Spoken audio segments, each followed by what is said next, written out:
Good morning, everyone. It's Adam, and we're back with the Tree Planners podcast episode. And I'm joined by Teresa. And could I get you to say your last name? I'm worried the pebbles in my mouth, marbles in my mouth. I'm going to butcher it. McClellan. McClenahan. You don't say the McClellan. G. Yeah, it's a tough name to pronounce. I should know that, and I should have probably practiced it before because I have a All right. similar. I said it silently in my head, but that's not the same as actually using the mouth sometimes. So It's like practicing French. Yep. yeah, yeah. Um, so my last name is currently Balla, Ballah. But when my ancestors came over, it was Ballagh. So the Ah. Irish Balla, yeah. So the silent G there as well. Mhm. And Teresa is executive director of the Canadian Environmental Law Association, and she's joining us today to talk about water. So, as we started off, she pointed out that that's a really broad topic, and really what we're hoping to focus on is drinking water. Mhm. And I thought so, and there, as you noted also earlier in the green room, that there's been some pretty significant changes that have been happening with respect to drinking water, happening and potentially happening. So proposed changes as well, and this it's an interesting issue for Ontario because we have had a history where people have been severely injured and as well died as a result of issues with drinking water. And those issues have linked back to how drinking water was regulated. And then there have been changes as a result of that. This is, of course, Walkerton that I'm talking about. Mhm. And it's been a while since Walkerton, and perhaps memories are starting to fade a bit.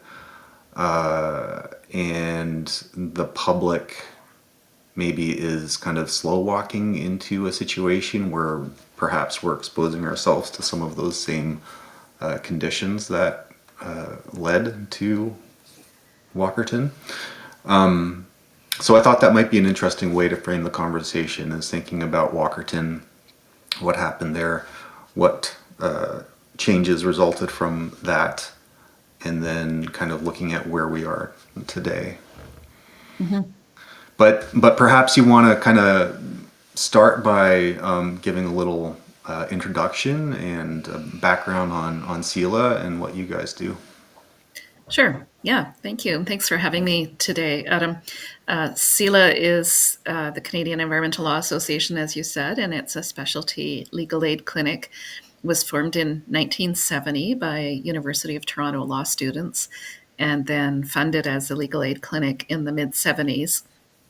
And we're part of the legal clinic system across the province that provides representation to members of the public who qualify for our services, and also summary advice to all kinds of people everywhere, including sometimes members of provincial parliament and members of the media, as well as members of the public. We also provide public legal education and participate in law reform. Sometimes we might write a model law where we think a law needs to change, or we might react to and provide advice to government when they're consulting on changes. And most legal clinics do those things, and specialty clinics in particular do in their areas of law, and we're the only legal clinic for the environment across the province. What would summary advice be? So that's where people want to know how the law works or have some information about how they could tackle their problem without us becoming their lawyer.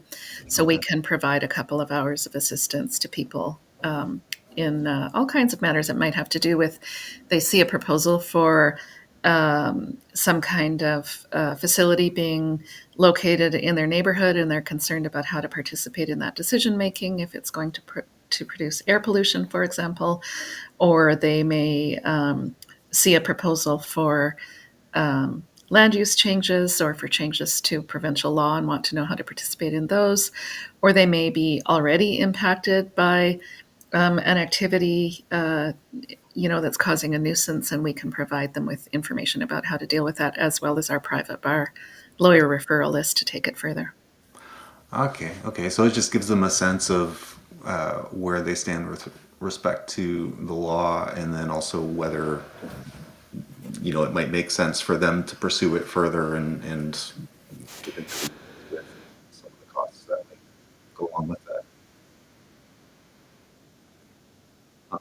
And this is in case anybody listening is like, oh wow, that is great potentially for me because I have an issue like that. Where would they find you? So our website is the easiest way to do it. It's www.cela.ca,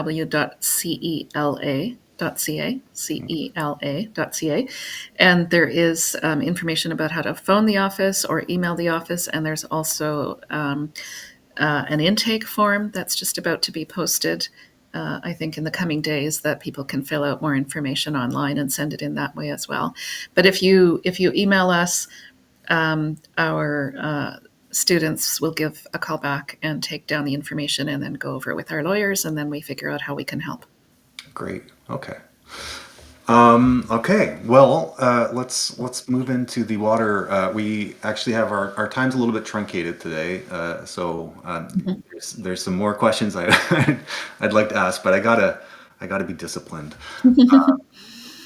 So maybe let's start with Walkerton, I guess. Mhm. Mhm. Could are you Yeah, I can talk about what happened at Walkerton, and then um, how that tragedy occurred, and then what resulted in terms of preventing it for the future. So Walkerton occurred in the spring of 2000 after torrential rainstorms. Um, there was an inquiry afterwards because 7 people died from drinking what was supposed to be municipally treated drinking water. We found out afterwards that it wasn't actually being treated because the chlorinator was offline. And what Justice O'Connor found when he conducted that inquiry in Walkerton, with the people of Walkerton following the whole proceeding, is that many, many things had gone wrong at once and one after another in order for that to get to the point where it could make people sick or cause them to die. And those included the fact that the um, operators of the system weren't trained and had been grandfathered into their certification. There weren't requirements for training that applied to them. That even the people like environment and health units who oversee the system didn't understand that contaminants in groundwater can make you sick, as they testified at the inquiry. And so they were relying on voluntary measures for the town of Walkerton to come into compliance with some issues going on with chlorination. The chlorinators were turned off because they were in the middle of swapping them out. And the well supplying most of the town at that time was very shallow, and unbeknownst to the farmer nearby, who was properly storing manure on a concrete pad, but the rainstorms were so severe they washed that off right into the well, which was at the corner of his field. And then the something else that wasn't understood at the time is that the geology was fractured karst limestone with cracks through it, and so it made it very fast for that contaminated manure, which happened to have very serious pathogens in it, to infiltrate the whole drinking water system.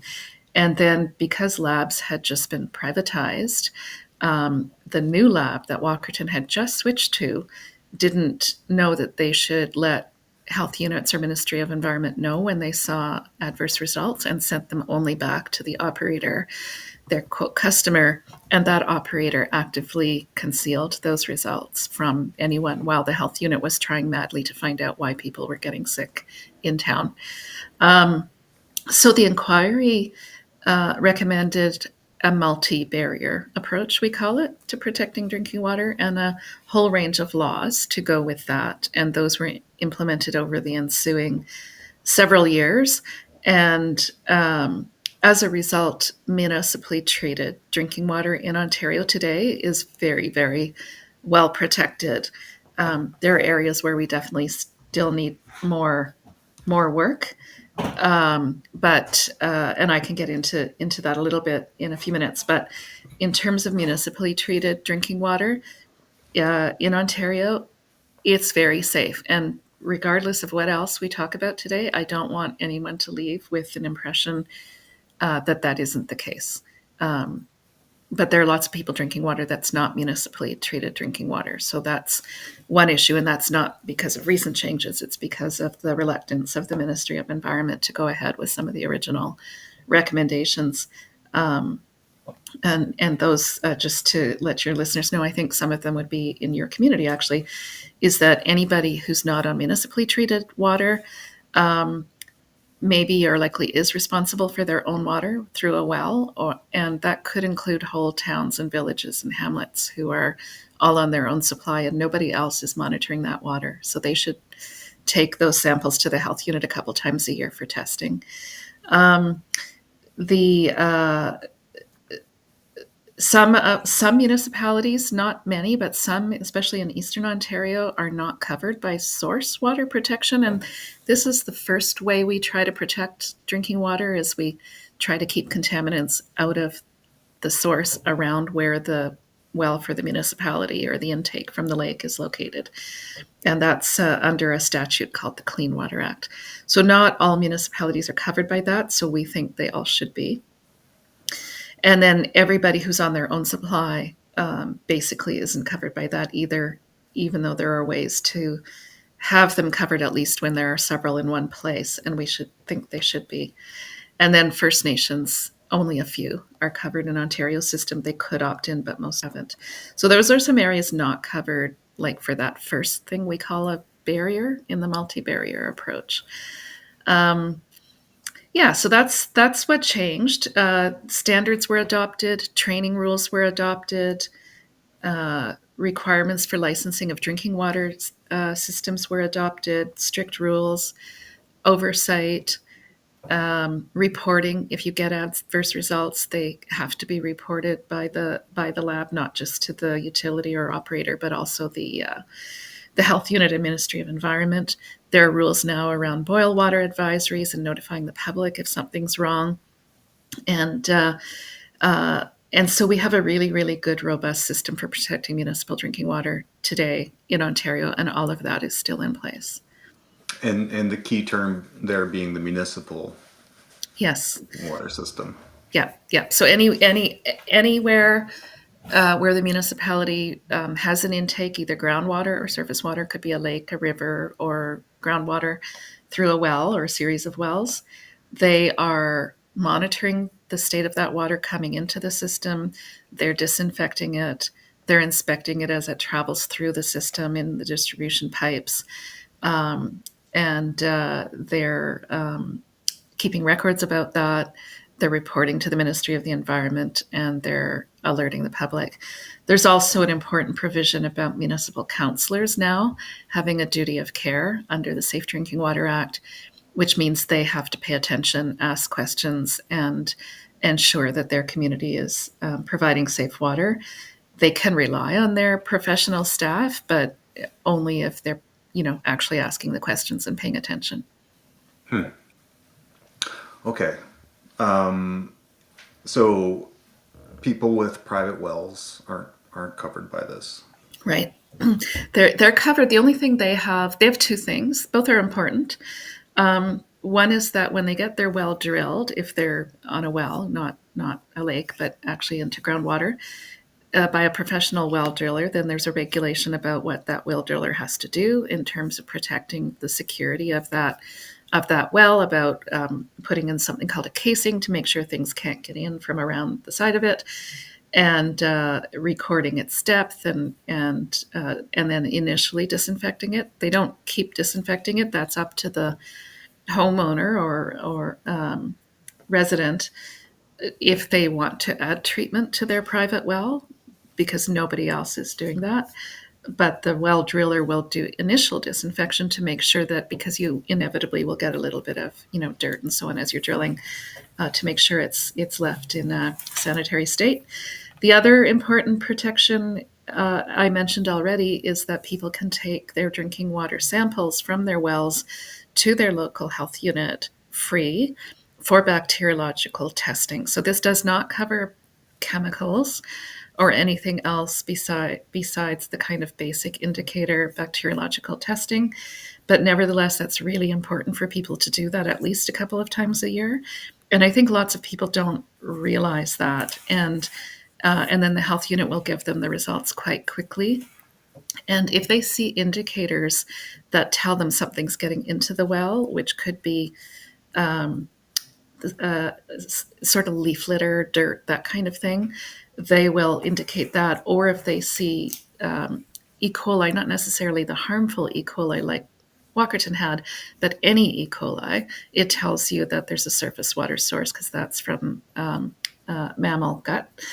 And there's a pathway. So in those cases, they would need to start boiling their water right away or get an alternate source while they figure out what's happening and fix their well. Okay. Now, I might be jumping ahead a little bit, but when someone hears a private well, they would think of an individual property owner. Mm-hmm. Like they have their well on their property. Are there other examples of private wells that, for instance, service communities? You can have some, for example, we often call it estate residential development in Southern Ontario. Those are regulated as small systems under the Safe Drinking Water Act. And a whole bunch of small systems, like at a gas station out in the country or a summer camp serving the public, are regulated. Okay. But where you have, but you could have whole towns and communities with everybody with their own wells. So I live in Brant County. So all around me, there are many, many communities of many thousand, like 7,000 people in the same community with no treated water. Everybody has their own well, probably into the same or similar aquifers, with all of the risks around that. So I actually am quite worried about that. And that's why I do want those systems covered by source water protection, because they have no other protection. They have no treatment. Nobody else is monitoring it except them deciding to take something to the health unit. Nobody's giving them overall advice. And there could be agricultural activity, industrial activity, fuel and pesticide storage, et cetera, going on in those aquifers, just as there could with a municipal well. So it's quite concerning, and the Ministry of the Environment has actively discouraged including those towns in source water protection, and instead encouraged voluntary measures. And SELA, my organization, does not agree with that, because voluntary measures is basically one of the things that led to Walkerton, and they're not sufficient to provide any kind of rigorous protection. So this is something we still advocate for, is inclusion of those systems in Ontario's Clean Water Act, source water protection. I guess one distinction also between a municipal well or water system and what you described would be the municipal, their point source where they draw the water from is identified, and they have a better sense of kind of the inputs into there. Whereas with what you were describing, it sounds like there's multiple points of withdrawal, Yep. and then it's very difficult to really understand all the inputs into that much larger area. Um, it's still very, very feasible to do. So before we actually had the legislation passed in Ontario to establish source water protection, the province had already provided funding to municipalities to do really good vulnerability mapping across watersheds, showing them where, what kind of the pathways could be, what kind of geology they have, how fast would water move from surface to groundwater, et cetera, what's the regional flow regime. So if you have a little town like one of the ones near me, you absolutely could look at that town and map around it. What are the activities? Right. And come up with very similar protections for that town that you have for the one next door, where I have treated water available and we have protection. However, you're right that because the way that the rigorous regulations work for source water protection are based on a time of travel around that well, supplying the community, or the intake of surface water and how fast water can move from upstream, um, those times of travel are defined, and certain ones have more rigorous restrictions in terms of what can be allowed as activity in that area. But you still could have, for example, for sure, one of the basic threats for any place with a lot of private wells together is they probably all also have septic systems. So you could have a more rigorous septic inspection program in that community as a way of protecting the whole community. You also could look at the nearby factories that might be impacting that same aquifer and make sure they have good storage for their chemicals. So there are absolutely really, really productive things you can do in those contexts that are not harder to do than the municipal context.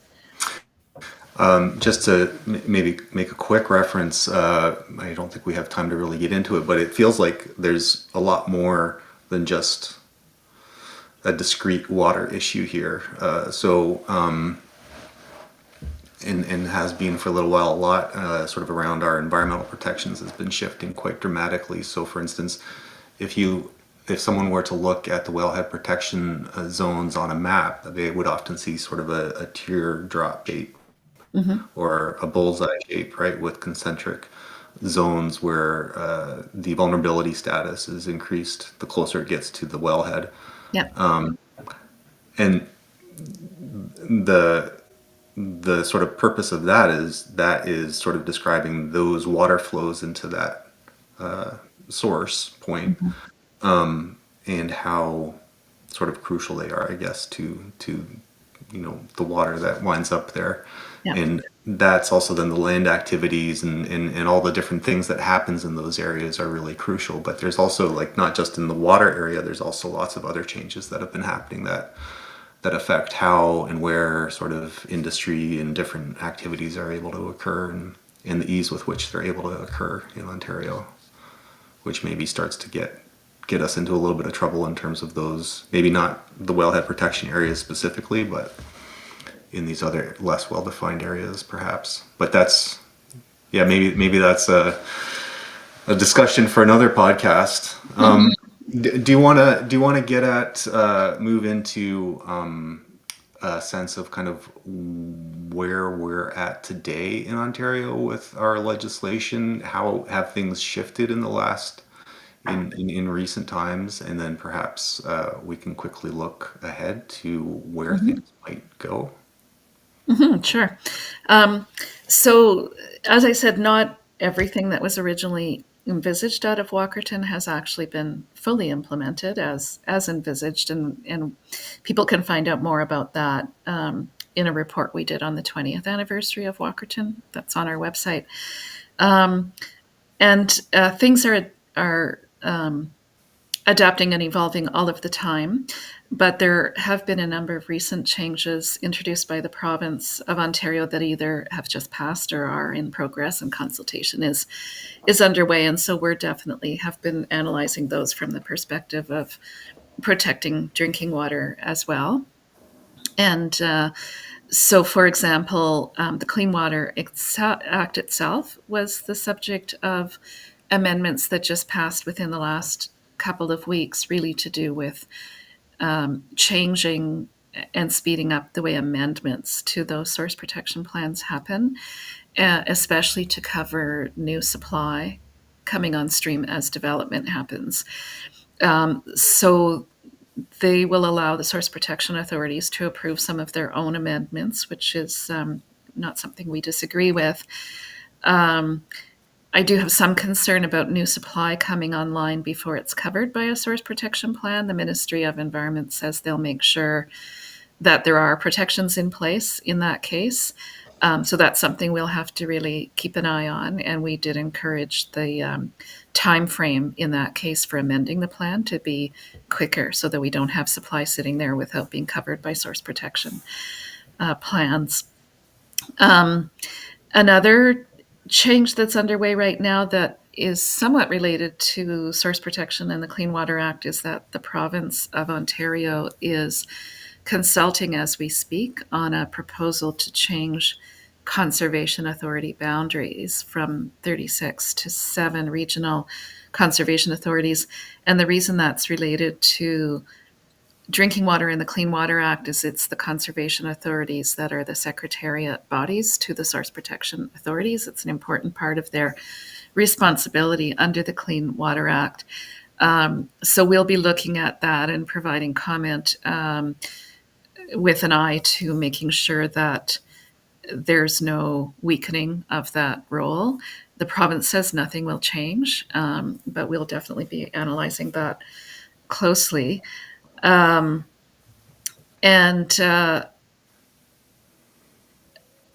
another recent change that I think would have passed just yesterday with one of the bills being passed in the legislature is that there's a proposal. I don't know if you have a lot of farms with migrant workers in your area, but we certainly have many here in the south.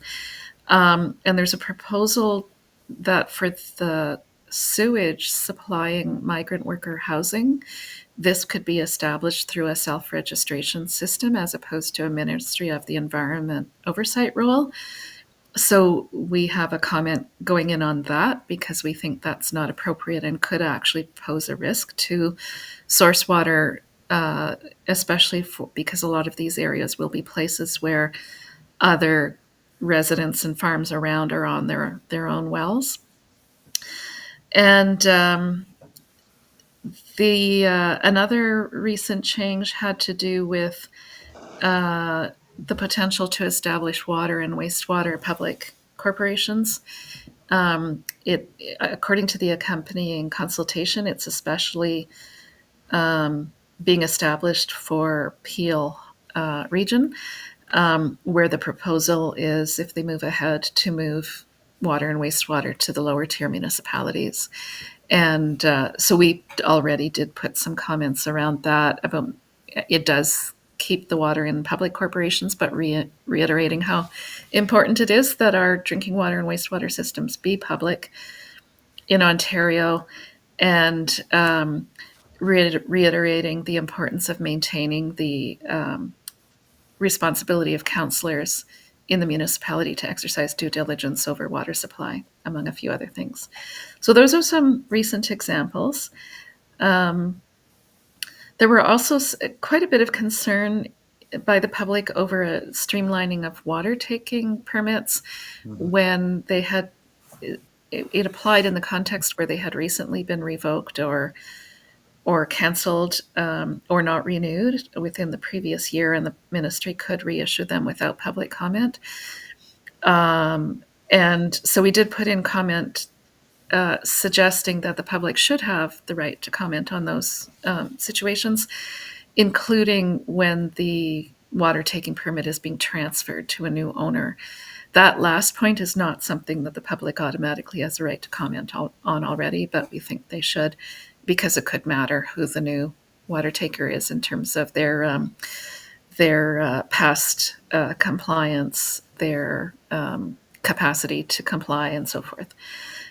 So those are a few things. There's been quite a bit underway in a short amount of time with a number of bills, and not all of those bills have gone to standing committee.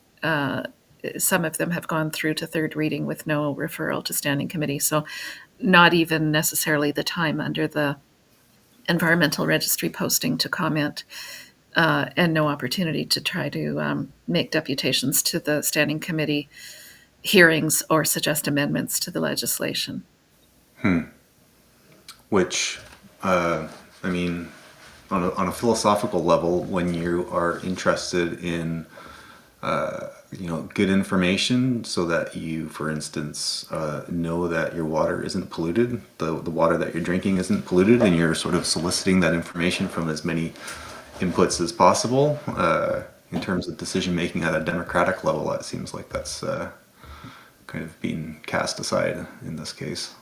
I did say in one of our submissions that CELA's quite disappointed that there wasn't an opportunity for public comment and deputation, because of the fact that both as a matter of public safety and also as a matter of public concern and interest. There is a high level of attention to drinking water, as there should be. That was one of Justice O'Connor's recommendations, that the public needs to be constantly vigilant. And so, in my view, every time there are changes that have to do with drinking water, they really should have a good, robust opportunity for public comment before they're finalized. And it's one of those areas that is kind of notoriously difficult because, by nature it's fluid, and it sort of transcends boundaries easily and things like that, right? So it's one of those things that is difficult to ensure, is always the same.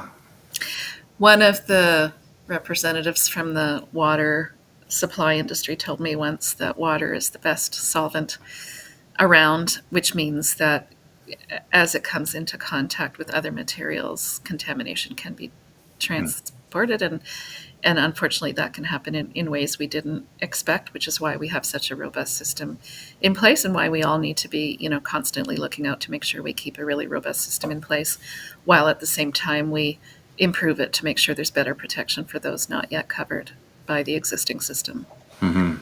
So I'm conscious that your time is limited, and I've already taken up about, I think, more than than what you indicated you had available. But would you be able to sort of quickly give us a sense, like your impression of or if not yours personally, then Sela's, of where we are headed, in the future, in the near future, in this province? I think one of the common themes for a lot of the proposals that I've just described are that they're in aid of housing policy. And so, absolutely, we understand, as a legal aid clinic, we understand the need for good housing policy. As the mother of four children in their 20s and 30s, I understand the need for good housing policy, and affordable housing policy. Um, so that's not the issue, but the question is, one of the really critical things to pay attention to with new housing is the adequacy of the water supply, the safety of the water supply.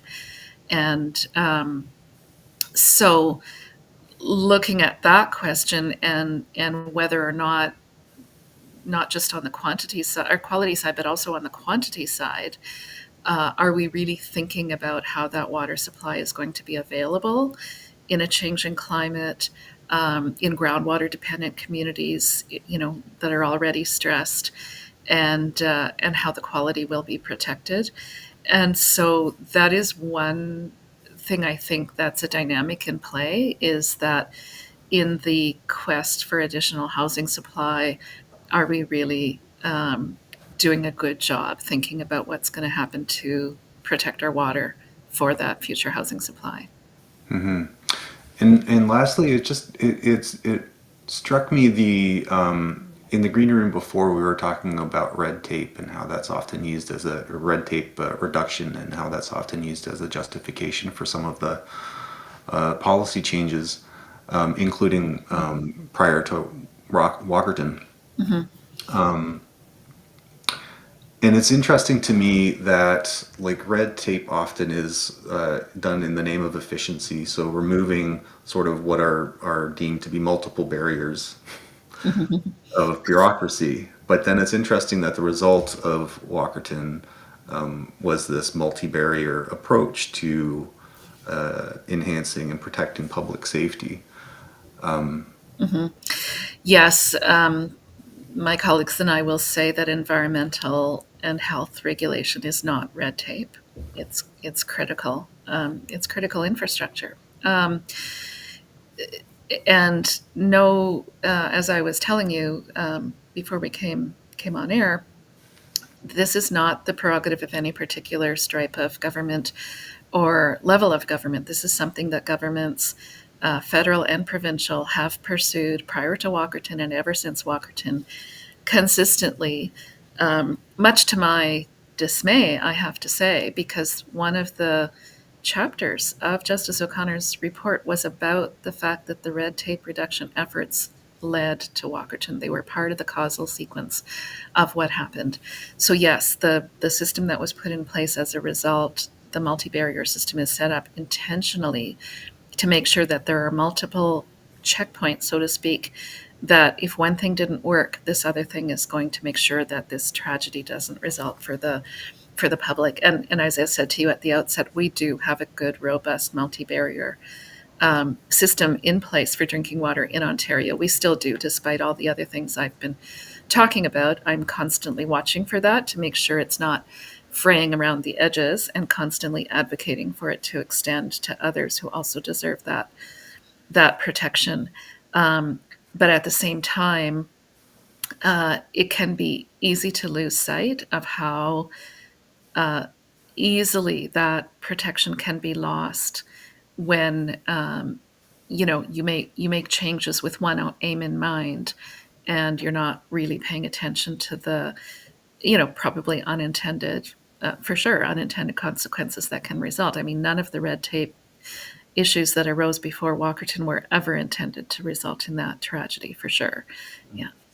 Yeah, but it's the unintended things that then become the problem. Yeah, Yeah. and that's what the multi-barrier approach is intended to Yeah. filter out. Exactly. Exactly.